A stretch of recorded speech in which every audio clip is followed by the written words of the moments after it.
Hey my friends, this is Daniel Alley, and today I want to talk with you about the number one reason why most people divorce. Now, divorce is a very serious subject, but I believe that when someone gets married, they intend to be with that person for the rest of their life. When most people get married, they never even considered having a divorce. A divorce is accidental. A divorce is failure, but a divorce is not final. If you've been divorced, please don't get offended by what I'm about to say. But I believe, from all my research and studying thousands of couples, that the biggest reason why most people divorce in the first place is because they miscommunicate. They don't communicate about the things that are most important in their life. In other words, they got married for a particular reason and they forgot to communicate about all the other reasons and benefits of getting married. What I'm basically saying is that whenever someone decides to get married, it's a relationship that's much deeper than what they actually think it is.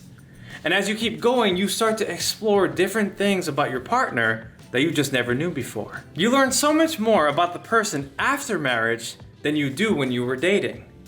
And so you have to understand that so many things have to be communicated after your marriage. This means that you need to communicate about many different areas in your life. To me, the most important thing to communicate is your faith, your spirituality. The second most important thing to communicate is your finances. And the third is your family. Now, I know that you might have a different order, but for me, I believe that it is highly important to talk about faith, finances, and family in that order. Now, someone might say, well, Daniel, I understand the faith part, but why does finances come before family? And the answer is very simple. You can love your spouse's family until eternity, but you cannot change your spouse's financial consciousness once they've accepted their lot in life. Now, what do I mean by this? What I'm basically saying is that every single person has a financial consciousness that they've accepted since before they got married to you. And if you don't know that now, you will learn it eventually. Because your expectation on finances might be different than theirs.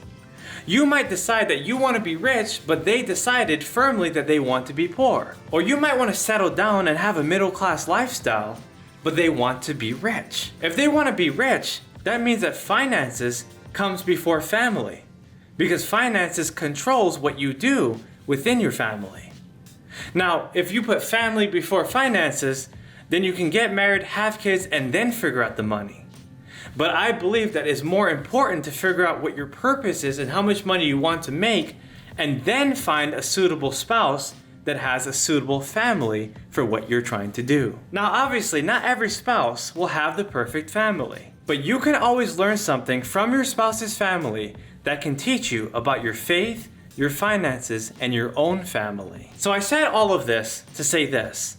The only reason why people ever get divorced is because they don't communicate or miscommunicate their goals, their feelings, and their priorities when it comes to faith, finances, and family. They don't put the proper priorities in the right order, and that's why they end up getting mixed up in their relationship. That's why arguments, strife, and fights come about. Because there's many disagreements that you will have when you get married, but if you don't communicate it in love, it leads to total destruction. And that is why most people get divorced. My friends, if you understand this message, and you know that you have a spouse or you want a spouse that you can be connected with, then make sure to understand that communication is the number one secret to holding a marriage together. Make sure to communicate every single thing that you expect from your spouse, and make sure that those expectations are righteous and realistic. If you're having problems in your relationship, or you decide that you want to be proactive, what you need to do is to write long letters to your spouse explaining all your thoughts, all your feelings, and all your expectations regarding everything that you're doing. These long letters will be one-sided so that they can read it, understand it, and respond to you correctly so that you can take this relationship to the place that you know it deserves to be. Having productive conversations and communicating effectively is a keystone to building the right relationships in your life. My friends, this is Daniel Alley, and I just shared with you the #1 secret to marriage and the #1 reason why divorces happen.